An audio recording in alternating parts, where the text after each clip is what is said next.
মেয়ে, সে বক্স করার সময় মনে ছিল তোমার পরিবার আমাকে মানবে না। ছেলে, জানি না।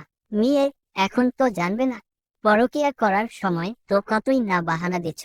ছেলে, কি করছি আমি? হ্যাঁ, যে তুমি আমাকে অপমান করতেছ।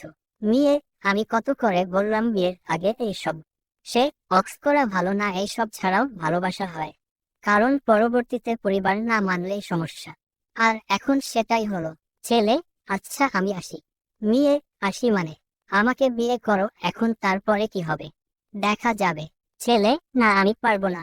যেখানে আমার বাবা মায়ের অনুমতি নেই সেখানে আমার বিয়ে করা সম্ভব না। মেয়ে, তবে আমার দেহটা নষ্ট করলে কেন? কি দোষ ছিল আমার তোমাকে বিশ্বাস করে নিজের শরীর বিলিয়ে দেয়া? সবাই ভাবতেছেন কি হয়েছে, তবে শুনুন।